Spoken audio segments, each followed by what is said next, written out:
Police के ऊपर पथराव किया, मैं उसकी निंदा करता हूं और मैं चाहता हूं कि ऐसे लोगों के खिलाफ प्लस उनको भड़काने वाले लोगों के खिलाफ भी। धर्म के आड़ में लेके पथराव किया गया ना सर, धर्म से जोड़ा गया। किसने जोड़ा? ना पुलिस ने जोड़ा, बुलडोजर वालों ने जोड़ा, एमसीडी ने जोड़ा, किसने जोड़ा? वो यही मानते हैं कि देश हमसे चलता है, हम देश से नहीं चलते, शासन हमसे, हम शासन है। ऐसे लोगों के खिलाफ आप कह रहे हैं तो आज मैं अभी वहीं से आई हूँ, वहाँ पे लोगों ने क्या कहा मुझसे कि बच्चे थे, नाबालिग थे, पत्थर चला दिए। ये कहते हैं कि भी नौजवानों को पत्थर दे दो और मारो, उन्हें अपने अपने मकान बेच के, अपने अपने बैंक बैलेंस खर्च करके, अपने घर के लोगों के जेवर बेच के इतना पैसा इकट्ठा कर लेना चाहिए कि। आप जिस तरीके से देख रहे हैं, जितना दूर से आप देख रहे हैं या समझ रहे हैं, क्या समझ आ रहा है? अब खाई तो खाई, आगे राम दुहाई, ऐसा दोबारा भी हो सकता है। और मैं आपको 100% श्योर होके बता रहा हूँ, बड़ी जिम्मेदारी के साथ। क्या नाम है सर?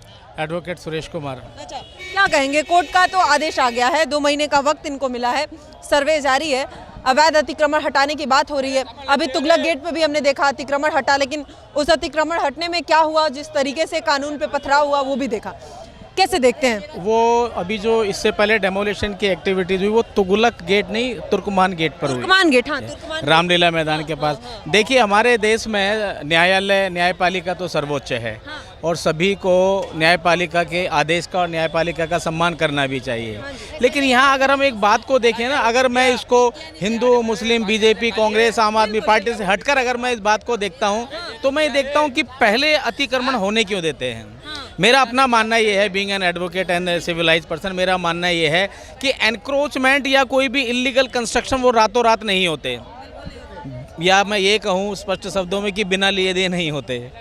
आखिर किस तरीके से हो जाते हैं ये। और कभी भी एनक्रोचमेंट या इलीगल कंस्ट्रक्शन अगर सरकारी संपत्ति पर या किसी की निजी संपत्ति पर होता है, तो कुछ टाइम के बाद वो व्यक्ति जिसने एनक्रोचमेंट या इलीगल कंस्ट्रक्शन किया है, वो उसको महसूस होने लग जाता है ये तो मेरी बपौती है, और स्वाभाविक भी है। मेरा तो मानना यही है कि पहले तो इलीगल कंस्ट्रक्शन होने ना दिए जाएं या अतिक्रमण होने ना दिए जाएं, क्योंकि अतिक्रमण हुआ उसके बाद हटाने की बात है। लेकिन मेरा मानना ये भी है कि जब अतिक्रमण होते हैं, जैसे भी इलीगल डेमोलिशन हुआ अभी तुर्कमान गेट पर, तो जिन नेताओं या जिन पुलिस अधिकारियों या जिन एमसीडी अधिकारियों के समय में वो इलीगल कंस्ट्रक्शन हुए थे, उनके खिलाफ भी सख्त से सख्त कार्रवाइयाँ होनी चाहिए। क्योंकि ऐसा नहीं है कि एक जगह अतिक्रमण हट जाने से हमारी दिल्ली सुधर जाएगी, ऐसा कतई नहीं है। आज जब हम इस समय हम बात कर रहे हैं, अभी भी कहीं ना कहीं दिल्ली के किसी न किसी हिस्से में अतिक्रमण हो रहा है, इलीगल कंस्ट्रक्शन हो रहा है। करवा कौन रहा है? सर, आप बिल्कुल जायज़ बात कर रहे हैं, जो करवा रहे हैं उन पे भी कार्रवाई होनी चाहिए, और ये जो अतिक्रमण जब हुआ वही गलत है। लेकिन अब हो गया, अब सफाई होनी चाहिए, नहीं होनी चाहिए? बिल्कुल होनी चाहिए।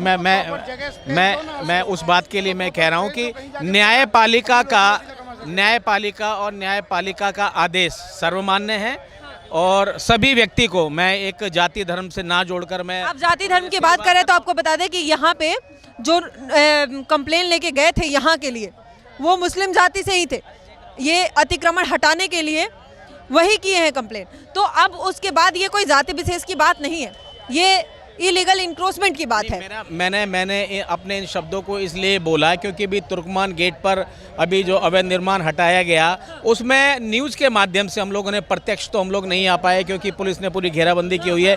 न्यूज़ के मीडिया और सोशल मीडिया के माध्यम से ये पता लग रहा है कि एक अमुक समुदाय, या मैं कहूँ कि मुस्लिम वर्ग ये कह रहा है कि चिन्हित कर मुस्लिम धार्मिक स्थानों पर ही अतिक्रमण। अब देखिए सर, आपने इसलिए कहा, अब मैं आपको बता रही हूँ, तुर्कमान गेट पे जो मस्जिद के आसपास अतिक्रमण हटा, वो मस्जिद के आसपास का अतिक्रमण हटा है, मस्जिद तो नहीं हटा है। लेकिन वहाँ पे अफवाह फैलाया गया है कि ये मस्जिद टूट रहा है, मस्जिद हट रहा है, मस्जिद पे बुलडोजर चल रहा है, ये अफवाह फैलाया गया। ऐसे ही आपको बता दें सर, मस्जिद की बात नहीं करूँगी मैं, झंडेवाला के आसपास भी अतिक्रमण हटा कुछ समय पहले, वहाँ भी हटा, वहाँ कोई अफवाह नहीं हुआ। तो ये धर्म जाति की बात नहीं है, झंडेवाला के पास भी हटा, तुगलक के पास भी हटा, जमा मस्जिद के पास भी नोटिस आएगा, यहाँ भी हटेगा। लेकिन ये अतिक्रमण की बात हो रही है, किसी मंदिर मस्जिद के आसपास की बात नहीं हो रही है। मैंने उस बात को मैंने फिर कहा कि अतिक्रमण चाहे किसी भी धार्मिक स्थल या किसी सार्वजनिक स्थान पर हो, वहाँ से अतिक्रमण हटने चाहिए।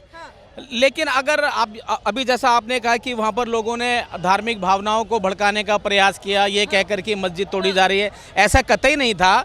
कोई भी व्यक्ति अगर कुछ इस किस्म का उन्माद फैलाने के बाद कानून व्यवस्था, शांति व्यवस्था को भड़काने की कोशिश करता है तो उसके खिलाफ निसंदेह सख्त से सख्त कार्रवाई होनी चाहिए। आपके अनुसार क्या हुआ तुगलक गेट पे जो हुआ, इंक्रोचमेंट पे जो कार्रवाई थी, उसके बाद जिस तरीके से कानून पे पथराव भी हुआ, जी कैसे देखते हैं वो, आपको कैसे लगा? देखिए, पुलिस जो डिपार्टमेंट है वहाँ हमारा उसकी उपस्थिति मात्र इसलिए थी कि एमसीडी, क्योंकि वो प्रॉपर्टी एमसीडी की थी जहाँ से एनक्रोचमेंट और इलीगल कंस्ट्रक्शन हटाया गया। पुलिस वहाँ पर प्रोटेक्ट करने के लिए थी और पुलिस का काम प्रोटेक्ट करना है, शांति व्यवस्था करना। जिन भी लोगों ने पुलिस के ऊपर पथराव किया, मैं उसकी निंदा करता हूं और मैं चाहता हूं कि ऐसे लोगों के खिलाफ, प्लस उनको भड़काने वाले लोगों के खिलाफ भी सख्त से सख्त कानूनी कार्रवाई की जानी चाहिए। इसको तो धर्म के आड़ में लेके पथराव किया गया ना सर, धर्म से जोड़ा गया। किसने जोड़ा? ना पुलिस ने जोड़ा, बुलडोजर वालों ने जोड़ा, एमसीडी ने जोड़ा, किसने जोड़ा? देखिए, यही मैं आपको कह रहा हूं ना, जो मैंने अभी अपने शब्द कहे कि जो इस तरीके की जो भड़काऊ बातें करने के बाद, क्या लग रहा है कौन कर रहा है समाज में इस तरीके का भड़काऊ बात जो हो रहा है, और जिस तरीके से तुर्कमान गेट के पास जो हुआ घटना, आखिर वो किसने भड़काया, क्यों हुआ? देखिए, मैं उसको व्यक्तिगत तौर पर नहीं जानता। नहीं, आप जिस तरीके से देख रहे हैं, जितना दूर से आप देख रहे हैं या समझ रहे हैं, क्या समझ आ रहा है, कौन ये लोग हैं, कैसे हो जाता है? और ये बार बार होता है पथराव, सिर्फ इंक्रोचमेंट पे नहीं है। पथराव हमेशा हम सुनते हैं, आए दिन कोई भी कहीं भी कोई काफिला निकलता है, पथराव होना बहुत ही ऐसे आम बात सी हो गई है। लेकिन आखिर क्यों आम लोगों पे, कभी किसी रैली पे, किसी इंक्रोचमेंट पे, पुलिस पे, मतलब कानून पे पत्थर चला देना? कोर्ट जाएगी भाई, अगर है तो कोर्ट के आदेश के बाद। ये वही लोग करते हैं, ऐसी हरकतों को वही लोग अंजाम दे सकते हैं जिन्हें हमारे देश के संविधान पर, संविधान की कार्यशैली पर, हमारी न्यायपालिका के ऊपर विश्वास नहीं है और वो खुद को ही सर्वा मानते हैं। वो यही मानते हैं कि देश हमसे चलता है, हम देश से नहीं चलते, शासन हमसे, हम शासन है। ऐसे लोगों के खिलाफ सख्त से सख्त कानूनी कार्रवाई की जानी चाहिए। लेकिन इस घटना को आधार बनाकर हमें इस बात का आगे भी ध्यान रखना चाहिए, क्योंकि ये पहली घटना नहीं है कि जब अवैध निर्माण को हटाया गया है, आगे भी ये होंगी। लेकिन हमें सबक लेना चाहिए कि होगा तो फिर पथराव होगा। नहीं, पथराव होगा ये तो आप ज्यादा बता सकते हैं, मैं तो नहीं बता सकता। नहीं। क्योंकि वे पथराव सबक कैसे लोग लेंगे, सबक कैसे लोग लेंगे, इससे क्या सीखे? क्या लगा कि अब युवाओं को, ये जो हमारे आज के युवा, आज आप कह रहे तो आज मैं अभी वहीं से आई हूँ, वहाँ पे लोगों ने क्या कहा मुझे कि बच्चे थे, नाबालिग थे, पत्थर चला दिए। सवाल ये भी उठा कि रात को 1 बजे क्यों इंक्रोचमेंट हटाने के लिए कोई आया?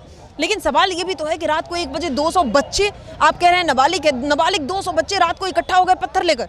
देखिए, जहाँ तक रात को इलीगल कंस्ट्रक्शन हटाने की बात है, वो पुलिस ने और प्रशासन ने एहतियात तौर पर, क्योंकि यहाँ पर दिन में ये क्षेत्र हमारा जो है, ये पुरानी दिल्ली क्षेत्र, नई दिल्ली साइड, ये पूरी हमारी कंजस्टेड साइड है, यातायात बाधित ना हो, आम लोगों को समस्या ना हो, इसलिए रात को ये एक्शन लिया गया था। लेकिन अगर कोई ये कहे कि नहीं रात को क्यों लिया गया, तो भाई ये पुलिस का और प्रशासन का अपना काम है। उन्हें कब कन्वीनियंट लग रहा है, उन्हें कब सुविधाजनक लग रहा है, उन्हें कब ये लग रहा है कि हम अपने इस एक्शन को प्रॉपरली कर पाएंगे बिना किसी बाधा के, वो उस टाइम पे करेंगे। तो रात को करे या दिन पे करे, मसला ये नहीं है। लेकिन जो अभी आपने बोला कि 200 लोगों की एक पूरी की पूरी भीड़, या ये कहें कि उन्हें वो कह रहे हैं कि नाबालिग के बच्चे, नहीं, ऐसा नहीं है। बल्कि पनिशमेंट के लिए भी कह रहे हैं कि अब मैंने पनिशमेंट पूछा तो कहते हैं अरे अब तो वो बच्चे हैं, उनको, उनके लिए क्या है, गलती है, बच्चे हैं। मतलब इस तरीके से कैसे चलेगा? बच्चे कभी हम भी बच्चे थे, हम 10वीं, हम 10th तक थे, तब भी हम निक्कर पहना करते थे। बच्चों के शौक उस दौरान में गिल्ली बल्ला, क्रिकेट, ये सब चीज़ें होते थे। आखिर इन लोगों के दिमाग में भर कौन रहा है? जो भी कोई भीड़ है या कोई एक व्यक्ति है, जो भी कोई भीड़ बढ़ रहा है, इसके ऊपर जांच होनी चाहिए।